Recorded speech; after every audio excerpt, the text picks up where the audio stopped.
আমার বন্ধু জাদু জানে। মালয়েশিয়ার প্রধানমন্ত্রী আনোয়ার ইব্রাহিমের অফিসিয়াল ফেসবুক পেজে প্রকাশিত একটি ভিডিও নতুন করে আলোচনায় এনেছে জনপ্রিয় সঙ্গীত শিল্পী হাবিব ওয়াহিদের গান মহাজাদুকে। বাংলাদেশের প্রধানমন্ত্রী তারেক রহমানের মালয়েশিয়া সফর নিয়ে প্রকাশিত ওই ভিডিওর আবহ সঙ্গীত হিসেবে ব্যবহার করা হয়েছে গানটি। একটি গণমাধ্যমকে দেওয়া সাক্ষাৎকারে হাবিব ওয়াহিদ জানান, বিষয়টি তিনি আগে থেকে জানতেন না।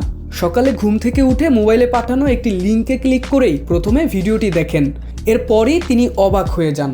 হাবিব বলেন, দুই দেশের প্রধানমন্ত্রীর গুরুত্বপূর্ণ সফর নিয়ে তৈরি ভিডিওতে তার গান ব্যবহার করা হয়েছে। এটি তার জন্য সম্মানের। এমন একটি আয়োজনের অংশ হতে পেরে নিজেকে ভাগ্যবান বলেও মনে করছেন তিনি। ভিডিওটি সামাজিক যোগাযোগ মাধ্যমে ব্যাপকভাবে ছড়িয়ে পড়লেও সেসব প্রতিক্রিয়া সরাসরি দেখার সুযোগ হয়নি হাবিবের, কারণ তিনি মোবাইলে ফেসবুক ব্যবহার করেন না। তার মতে ফেসবুক মনোযোগ নষ্ট করে এবং কাজের ব্যাঘাত ঘটায়, তাই প্রয়োজন ছাড়া মোবাইলে এই প্ল্যাটফর্ম ব্যবহার থেকে দূরে থাকেন। এদিকে হাবিব আরও জানান, প্রধানমন্ত্রী তারেক রহমানের সঙ্গে তার কখনো দেখা বা কথা হয়নি, তাই পুরো ঘটনাটি তার কাছে এক ধরনের সুখকর বিস্ময় হিসেবেই এসেছে। বর্তমানে নতুন গান প্রেমের কলঙ্ক নিয়েই ব্যস্ত সময় পার করছেন এই জনপ্রিয় সঙ্গীত শিল্পী।